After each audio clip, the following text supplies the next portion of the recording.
दोस्तों, गणेश चतुर्थी हिंदू धर्म का एक प्रमुख और सबसे लोकप्रिय त्योहार है। ये त्योहार भगवान गणेश के जन्मदिन के रूप में मनाया जाता है, जिन्हें बुद्धि, समृद्धि और सौभाग्य का देवता माना जाता है। पूरे भारत में ये पर्व विशेष उत्साह और धूमधाम के साथ मनाया जाता है। महाराष्ट्र, गोवा, कर्नाटक, गुजरात और आंध्र प्रदेश जैसे राज्यों में इसकी रौनक देखते ही बनती है। ये त्योहार सिर्फ एक धार्मिक अनुष्ठान नहीं, बल्कि सांस्कृतिक एकता, सामाजिक सद्भाव और कलात्मक अभिव्यक्ति का भी प्रतीक है। गणेश चतुर्थी का इतिहास बहुत प्राचीन है, जिसका उल्लेख कई पुराणों और धार्मिक ग्रंथों में मिलता है। माना जाता है कि भाद्रपद मास के शुक्ल पक्ष की चतुर्थी को भगवान गणेश का जन्म हुआ था, इसलिए इस दिन को उनके जन्मोत्सव के रूप में मनाया जाता है। भगवान गणेश भगवान शिव और माता पार्वती के पुत्र हैं। उनकी गजमुख यानी हाथी का मुख वाली छवि के पीछे कई पौराणिक कथाएं हैं। इनमें से सबसे प्रसिद्ध कथा ये है कि माता पार्वती ने चंदन और मिट्टी से गणेश को बनाया था और उन्हें अपने गुफा के द्वार की रक्षा का कार्य सौंपा था। जब भगवान शिव वापस आए तो गणेश ने उन्हें अंदर जाने से रोक दिया, जिससे क्रोधित होकर शिव ने उनका सिर काट दिया। बाद में शिव को अपनी गलती का एहसास हुआ और उन्होंने एक हाथी का सिर लगाकर गणेश को पुनर्जीवित किया। तभी से उन्हें गजमुख गणेश के रूप में पूजा जाता है। एक और महत्वपूर्ण कथा के अनुसार भगवान गणेश को प्रथम पूज्य का दर्जा प्राप्त है।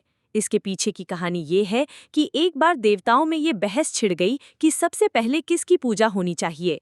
भगवान शिव ने सभी देवताओं से कहा कि जो ब्रह्मांड की परिक्रमा करके सबसे पहले वापस आएगा, वही प्रथम पूज्य कहलाएगा। सभी देवता अपने अपने वाहनों पर सवार होकर परिक्रमा के लिए निकल पड़े, लेकिन गणेश ने अपने माता पिता शिव और पार्वती की परिक्रमा की। उन्होंने कहा, मेरे लिए मेरे माता पिता ही पूरा ब्रह्मांड हैं। उनकी इस बुद्धिमत्ता और श्रद्धा से प्रसन्न होकर भगवान शिव ने उन्हें प्रथम पूज्य होने का वरदान दिया। गणेश चतुर्थी का त्योहार मुख्य रूप से 10 दिनों तक चलता है, जिसकी शुरुआत गणेश स्थापना से होती है। भक्तगण अपने घरों और सार्वजनिक पंडालों में भगवान गणेश की मिट्टी या धातु की मूर्तियां स्थापित करते हैं।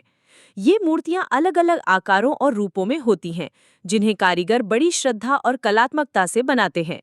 मूर्तियों को स्थापित करने से पहले उनकी विधिवत पूजा की जाती है, जिसे प्राण प्रतिष्ठा कहते हैं, ताकि मूर्ति में देवता का वास हो सके।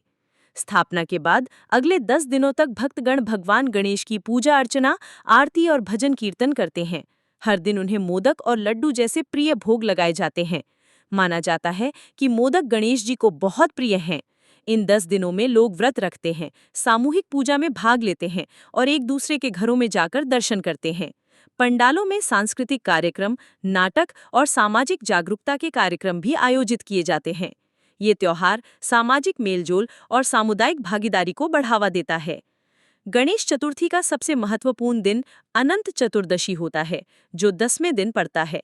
इस दिन भक्तगण भगवान गणेश की मूर्तियों का विसर्जन करते हैं। विसर्जन का अर्थ है मूर्ति को जल में विसर्जित करना।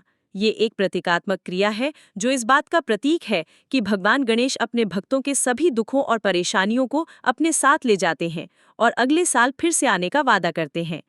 विसर्जन के समय लोग गणपति बप्पा मोरया, अगले बरस तू जल्दी आका जय घोष करते हैं। ये जय घोष भक्तों के प्रेम, विश्वास और भगवान के प्रति उनकी अटूट श्रद्धा को दर्शाता है। गणेश चतुर्थी का त्योहार सिर्फ धार्मिक अनुष्ठान तक ही सीमित नहीं है, बल्कि इसने आधुनिक युग में एक सामाजिक और सांस्कृतिक आंदोलन का रूप ले लिया है। महाराष्ट्र में लोकमान्य बाल गंगाधर तिलक ने 1893 में इस त्योहार को सार्वजनिक रूप से मनाना शुरू किया। उनका उद्देश्य लोगों को एकजुट करना और ब्रिटिश शासन के खिलाफ स्वतंत्रता आंदोलन को गति देना था। उस समय ब्रिटिश सरकार ने सार्वजनिक सभाओं पर प्रतिबंध लगा रखा था, लेकिन धार्मिक अनुष्ठानों की अनुमति थी। तिलक ने इस अवसर का लाभ उठाया और गणेश चतुर्थी को लोगों को एक साथ लाने, राष्ट्रीयता की भावना जगाने और सामाजिक राजनीतिक मुद्दों पर चर्चा करने का एक मंच बनाया। आज भी गणेश चतुर्थी का त्योहार सामाजिक सद्भाव और एकता का प्रतीक है। विभिन्न धर्मों और समुदायों के लोग इस पर्व में भाग लेते हैं। पंडालों में दान, रक्तदान शिविर और गरीबों के लिए भोजन वितरण जैसे सामाजिक कार्य भी किए जाते हैं। ये त्योहार कला और संस्कृति को भी बढ़ावा देता है। विभिन्न पंडालों को रचनात्मक और कलात्मक ढंग से सजाया जाता है, जो स्थानीय कला और शिल्प को दर्शाते हैं। मूर्तियों को बनाने वाले कारीगरों को भी इस समय बहुत काम मिलता है। पिछले कुछ वर्षों में गणेश चतुर्थी को पर्यावरण के अनुकूल बनाने की दिशा में जागरूकता बढ़ी है। पारंपरिक रूप से प्लास्टर ऑफ पेरिस से बनी मूर्तियों का विसर्जन जल प्रदूषण का कारण बनता था।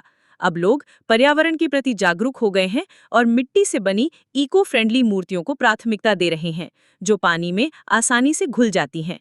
कुछ लोग तो बीजों से बनी मूर्तियों का भी इस्तेमाल करते हैं, जिन्हें विसर्जन के बाद गमलों में उगाया जा सकता है। ये एक सकारात्मक बदलाव है, जो त्योहार को प्रकृति के करीब ला रहा है। कुल मिलाकर गणेश चतुर्थी का त्योहार भगवान गणेश के प्रति श्रद्धा, विश्वास और प्रेम का प्रतीक है। ये त्योहार हमें सिखाता है कि जीवन में आने वाली बाधाओं को दूर करने के लिए हमें बुद्धि, धैर्य और दृढ़ संकल्प की आवश्यकता है। ये पर्व सिर्फ एक पूजा पाठ नहीं, बल्कि एक ऐसा उत्सव है जो समाज को एक सूत्र में बांधता है, खुशियां बांटता है और एक बेहतर भविष्य की उम्मीद जगाता है। दोस्तों, अगर मेरा ये वीडियो आपको अच्छा लगा हो तो मेरे वीडियो को लाइक करें और मेरे चैनल को सब्सक्राइब करें। फिर मिलते हैं नेक्स्ट वीडियो में। तब तक के लिए अपना और अपने माता पिता का ख्याल रखें। बाय दोस्तों।